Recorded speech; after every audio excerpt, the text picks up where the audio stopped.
제60장 뽁뽁 소리 뒤에 숨은 괴물. 공의지향은 내가 담배를 건네는 행동에 어리둥절해했다. 나는 손가락을 굴려 담배 입구를 손가락 사이에서 한 번 돌려 마치 담배를 건네는 인사처럼 만들었다. 그는 담배를 받아들고 내가 굴복한 줄 알고 이렇게 말했다. 다른 방법을 다시 생각해보자.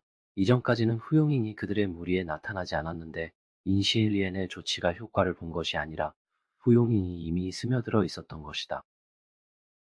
인시엘리에는 이런 가능성을 생각하지 못했을까? 불가능하다. 왕동맹도 그런 실수를 저지르지 않는다. 그럼 인시엘리에는 도대체 어떻게 생각한 걸까? 공의지향은 집중해서 나를 바라보았지만 내 눈에 그는 더 이상 인간이 아니었다. 그 존재가 무엇인지는 모르겠지만 확실히 인간이 아니다. 다른 방법을 다시 생각해보자. 그는 실제로 그 말을 하지 않았다. 그는 뽁뽁하는 소리를 내었을 뿐이다. 그런데 왜 나는 그것을 완전한 논리적 대화처럼 들었을까? 그것은 단 하나의 가능성일 뿐이다. 무언가에 사로잡힌 나는 내 뇌가 두 사람의 대화를 만들어내고 뽁뽁 소리를 인간의 말처럼 합리화하고 있었다. 나는 사실 스스로와 대화하고 있었다. 그렇다면 그 존재는 과연 어떤 모습일까? 지금의 모습이 반드시 맞는가? 어쩌면 진실은 내 앞에 서 있는 이상한 괴물일지도 모른다.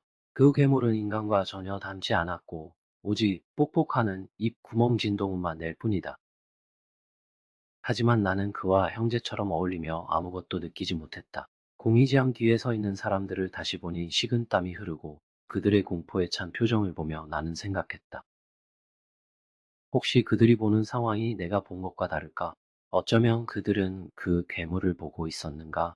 그래서 그렇게 겁에 질린 걸까? 그래서 그들이 보는 것은 언제나 괴물이 나와 대화하고 있는 것이었을까? 그들의 눈빛엔 확실히 무언가에 대한 기대가 있었다. 무엇을 기대하는가? 내가 이 모든 것을 꿰뚫어 보길 바라는가? 그런데 왜 나에게 경고하지 않았을까? 경고한다면 무슨 일이 일어날까? 내 생각은 번개처럼 스쳤지만 머릿속은 한 번에 정리되지 않았다. 마치 회전 목마처럼 다양한 생각이 스쳐 지나갔다. 일반인은 어떤 이유로 겁을 먹는지 이해할 수 있지만 인시엘리에는 그렇지 않다. 왜 그는 첫 순간에 이 사실을 암시하지 않았을까? 인시엘리에는 어떤 일 때문에 다른 사람에게 압박당했을까? 그는 완벽한 계획을 세웠는데 실행 전 검증을 하지 않은 걸까? 만약 검증했음에도 일부러 결과를 숨기고 후용인과 계속 연극을 한다면 왜일까? 설마 맹인이 공의지향의 손에 있는가? 나는 다시 한숨을 쉬며 이것이 확실히 가능하다는 것을 깨달았다. 방금도 눈 감아주려 인시 엘리에는 나와 맹인 이야기를 하지 않았다. 그럼 정말 골치 아프다. 나는 쉽게 움직일 수 없었다. 나는 또 한 가지 환상을 품었다. 눈에 보이지 않는 무언가가 내 목에 둘러져 내가 경고만 받아도 죽을 수 있는가? 아니면 그들 모두에게 어떤 것이 후용인과 연결돼 있어 그들이 나를 경고하면 그들 역시 죽게 되는가?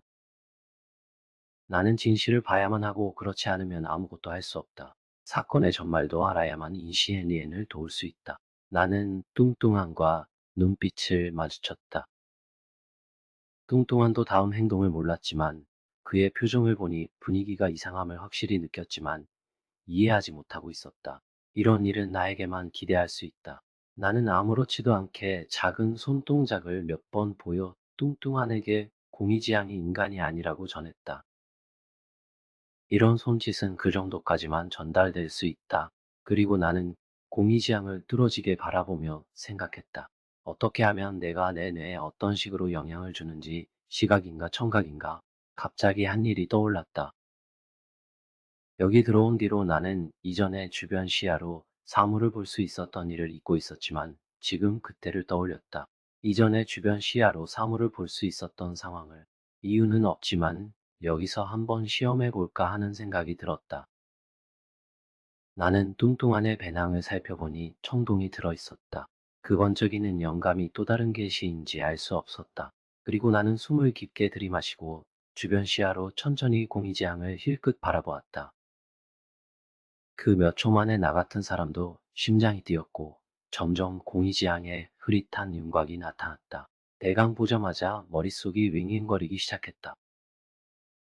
우선 여기 조명이 주변 시야에서 특히 어두워. 지금 내가 보는 상황과는 다르다. 특히 매우 어두움을 강조하고 싶다.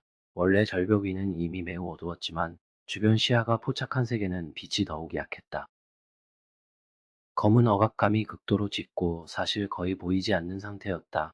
나는 공기지향이 흐릿한 주변 시야 속에서 이상한 자세로 앉아 있는 것을 보았다. 얼굴이 비정상적으로 길었고 정상적인 인간의 범위를 훨씬 넘어섰다. 바로 전에 본 무민의 시체 같은 모습과 동일했다. 머골이 극도로 성장해 얼굴 피부가 괴물처럼 늘어나고 눈은 이마에 가까워 매우 섬뜩했다. 이는 무민과 같은 시체 변형체였으며 머골의 변형 때문에 눈이 아주 가늘어졌다. 무슨 일인가? 말이라도 해보게. 그는 내 표정이 분명히 이상하다는 이유로 당황했다. 주변 시야에서 나는 그의 턱 피부가 너무 팽팽해 입을 열 수 없고 뽁뽁 소리만 낸다는 것을 보았다. 겉으로는 진동일 뿐이지만 나는 인간의 말소리처럼 들었다. 내 주변 시야가 그를 넘어 그 뒤에 있는 사람들을 보니 모두 흐릿한 어둠에 웅크리고 있었다. 그들이 무엇을 하는지는 모르겠지만 그중 한 사람이 손으로 3번 간단한 동작을 만들었다. 그것은 긴장된 손가락이 무의식적으로 떨리는 듯했지만 나는 그것이 시자이디엔의 손짓이라는 것을 알아차렸다. 우리 안에 시자이디엔이 있었다. 나 역시 조심스럽게 같은 손짓을 했고 상대는 아주 미세하게 위를 가리키는 동작을 했다. 나는 공이지향을 정면으로 마주하고 그에게 말했다. 잠시 쉬고 곧 우리 두 팀으로 나눌 거야. 후용잉을 잡으러 가겠다면 나와 뚱뚱하니 함께 가자. 나눠서 움직이는 건 맞지 않아. 내가 오히려 분열을 부추기는 것 같다. 나는 목이 아프다며 불평을 가장하고 고개를 돌려 주변 시야로 우리 머리 위를 살폈다. 놀랍게도 주변 시야에서 절벽 정상까지 이미 보였고 우리 진영은 그 산꼭대기에서 10여 미터 아래에 있었다. 실제로 우리는 정상에 아주 가깝게 있었고 절반쯤이 아니라 정상 바로 아래에 있었다. 그러나 정면으로 보면 머리 위는 절망적인 허무였고 끝이 없어 보였다. 동시에 극도로 어두운 빛 속에서 절벽 정상에 청동화로가 매달려 있는 것을 보았다. 녹슨 청동사슬 몇 줄이 그 화로를 걸고 있었고 시대가 매우 오래된 듯했다. 그 위에 수천 겹의 녹은 전환시대 이전까지 갈 수 있었다. 이 물건은 3000년 전부터 여기 매달려 있었다.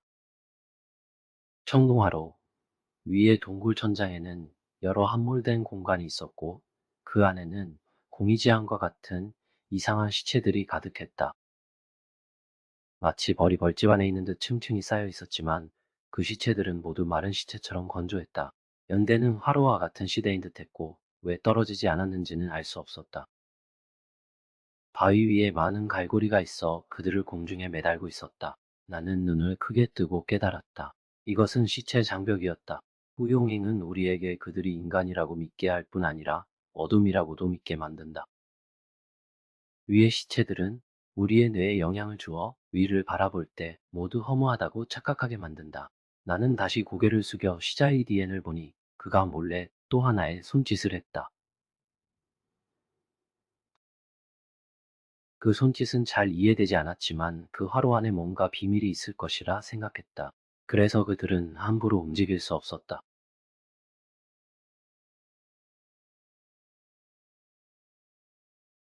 시청해주셔서 감사합니다.